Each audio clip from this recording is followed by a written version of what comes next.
about Final Cut is that there's many ways to skin a cat.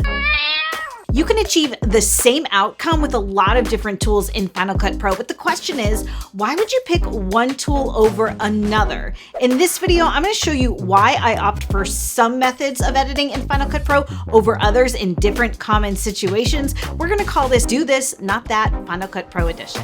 And before we get into it, if you prefer a different method in Final Cut Pro, go right ahead, keep doing what works for you. If you think you have a better way to do things, let us all know down in the comments because we're all learning all the time and I love to hear tips from you guys too. All right, let's just jump right into it.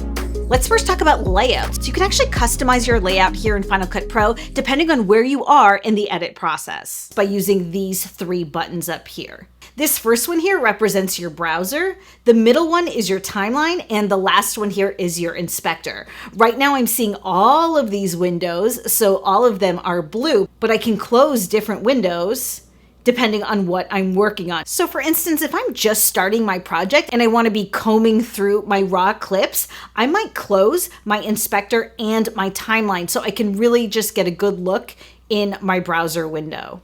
If you're doing a multicam edit and you're assigning camera names to your clips, go ahead and open up that inspector. If you're done dropping your clips into your timeline and now you're just adding effects and transitions, you can close the browser so that your viewer gets bigger. And if you're doing color correction on a clip, there's actually a designated color workspace. If you head on up to Window in the top menu and navigate to Workspaces, just select Color and Effects, and now your browser is automatically closed and all of your scopes are open. If you don't feel like navigating up in this top window, really you can just close the browser with this button and open up your scopes with the shortcut Command 7. And then what I like to do is just grab the top of my timeline window and shrink it down so I can really get a good look at my scopes and my viewer. Now let's talk about using the range tool versus audio keyframes to adjust the volume on your clips. So here on this music clip, if I wanted to reduce the volume after the intro here on our video, I could hit R to enable the range tool and then just drag along my clip and select where I want the volume to be lower on this music clip, grab this little center line and pot it down, thereby creating keyframes. I'm going to undo all that, and the other option is to hold down the Option key and click along that little center line on our music clip and manually place our keyframes and then pull the volume down. I know a lot of people prefer to adjust volume using the range tool, but I personally like to create my own keyframes because I feel like I have way more control over the placement of them. I'm going to grab that range tool again and select the area underneath this gap clip. Let me lower that volume. And now if you look, my keyframes are so close together because the range I selected was so much smaller than the first time. When you use the range tool to adjust your audio, you have very little control over the placement of those keyframes. And typically I end up going back and just repositioning them anyway because I want my fades to be less abrupt.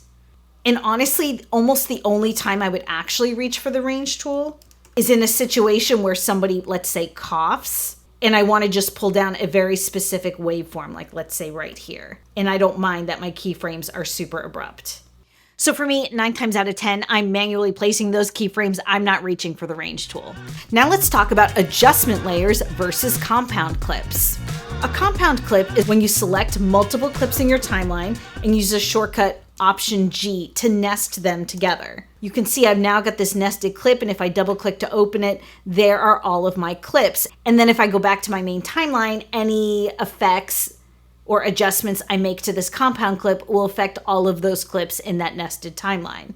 An adjustment layer is an empty title that you connect on top of your clips in your timeline. And any effects or transformations you apply to this adjustment layer will also affect all of the clips underneath.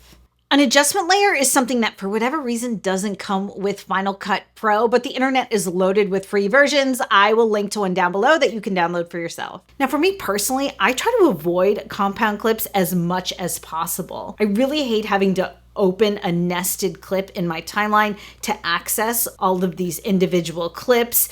And then if I'm trying to add a transition on either side of this compound clip, it gets really hairy. I'm sure you guys know that if you're Final Cut Pro users. In my opinion, the only advantage to the compound clip over the adjustment layer is that with the compound clip, I can adjust the volume of all of my clips.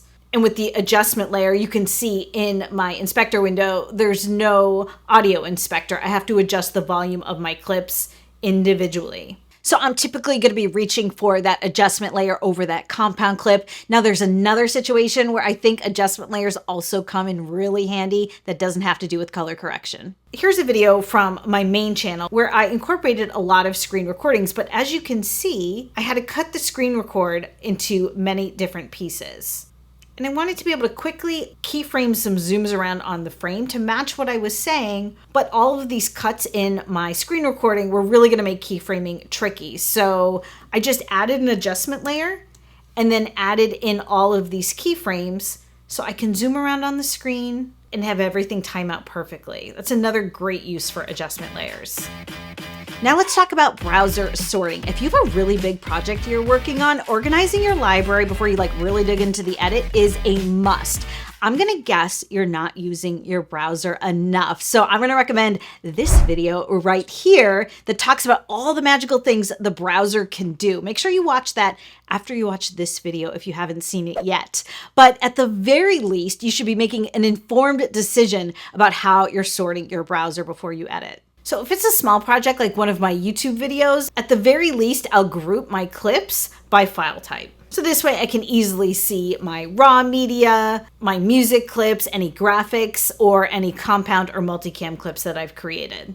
If it's a bigger project with multiple cameras, I'll typically sort by name. That way, all of the clips from one camera are clustered together, and then my B camera, where I'm maybe shooting cutaways or B-roll, are clustered together as well. If you're looking to create multicam clips, you might want to sort your browser totally differently because you want to be able to cluster the different camera clips that go together in your browser. So let's say you zeroed out the timecode on all of your cameras before you started rolling. I would then recommend switching from clip view to list view and sorting by start timecode. If you didn't do that, but all of your cameras have the accurate date and time set inside of them, then you could sort by content created. And if you didn't do any of those things, you could at the very least sort by media duration.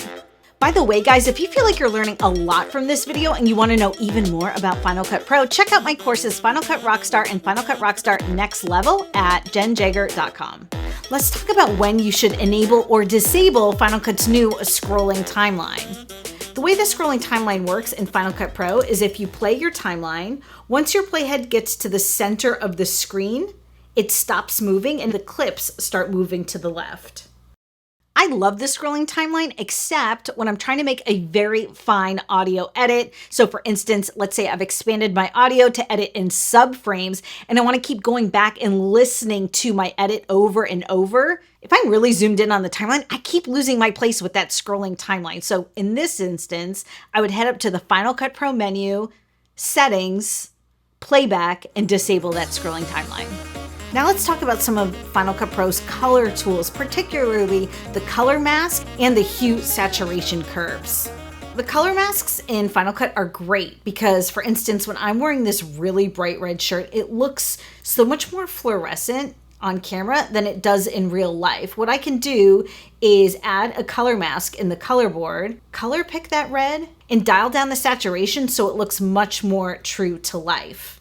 The color mask on the color board is definitely my go-to, but there are occasions where the hue saturation curves are actually more helpful, particularly if you're trying to isolate and adjust multiple colors in a single clip. So if I wanted to make the sky bluer here within the color board, I could add a color mask and really dial up that saturation and change the color a lot. But if I wanted to make these greens more vibrant as well, I would have to add another color board and repeat that process. And then if I wanted to globally affect the exposure or saturation of my entire clip, I would have to add yet another color board. Instead, this is a situation where I would reach for the hue and saturation curves. Here I can use the eyedropper to pinpoint a particular color range in my shot. And then if I wanted to grab that green in addition to that blue sky, I don't need to reach for another tool. I could just once again grab that eyedropper and just affect the greens again. I find that the hue saturation curves look kind of tricky when you open them up, but these eyedroppers make them very easy to use. Now let's talk about having snapping enabled versus disabling snapping. You can enable snapping at the top right of the timeline or by hitting the N shortcut. What snapping does is it makes your playhead kind of jump to the cut points in your project. Also, if you're extending a connected clip, it'll snap to that cut point as well. 99.9% of the time, I have snapping enabled with two exceptions. The first is when I'm making fine audio adjustments and I've expanded my audio. When you expand your audio in this way, you can extend or trim your audio by 1/80th of a frame. And if you're really trying to be surgical with your audio edits, expanding your audio is a must. But when you have snapping enabled, it makes everything less precise because your audio clip wants to snap to that edit point, which completely defeats the purpose of expanding your audio. So I'll disable snapping and then I can really fine tune those audio edits. The other time I like to disable snapping is when I'm giving my video one last look before I export it. I like to just take my playhead and scrub through my timeline really quick before I export, just to give myself the assurance that I haven't really missed anything errant, like a flash frame or a missing title or anything like that in my project. But when I have snapping on, this scrubbing action does not feel smooth and I don't have the confidence that I'm really seeing everything I need to look at. So in this case, I would disable snapping and then do that quick scrub through before I export. And lastly, let's talk about the merits of hold frames versus freeze frames. Hold frames are part of the retiming tools in Final Cut Pro. If you want to create hold frames, just cue up your playhead where you want the hold frames to be, select your clip and hit the shortcut Shift H. Now you can see I've got the retiming menus on the top of my clip. Anything indicated in green is real-time live action video, and the section that's highlighted with orange is a freeze frame, and I can increase or decrease the number of frozen frames by grabbing this black bar and trimming or expanding those hold frames. But you'll notice that these hold frames are still part of my entire clip. So if I added an effect to them, it would affect both the real-time video and the frozen clips. I'm gonna hit Shift N to get rid of those hold frames, and I'm gonna hit Command R to close my retime menu, and I'm going to disable that blur so we're back to normal. Now let me show you what's different about freeze frames. I'm gonna cue up my playhead to where I wanna make the freeze frames again, and I'm going to hit the shortcut Option F. And now you can see I've got 4 frozen seconds here in the middle of my clip, and I've created 3 separate clips here using the freeze frame tool. And if I wanted to add that blur effect back to this clip, I would have to apply it to all 3 clips. Almost always I opt for hold frames over freeze frames, with one very specific exception. Let me show you. You might have seen this fun video where I explode a can of La Croix in my hand using a Final Cut generator I built in Apple Motion. You can't use the retiming tools on generators in Final Cut Pro. So to achieve this look, I had to make a freeze frame of my generator to give myself the time I needed to say my line before the can exploded. So I only use freeze frames when hold frames are not an option. Otherwise, I'm hold frames all the way. You guys, what did you think of Do This, Not That Final Cut Pro Edition? What tips do you have for the rest of the Final Cut Pro community? Let us know down in the comments. I picked out some other videos I know you're gonna love. Thanks to everyone who watches all the way to the end, and I'll see you again.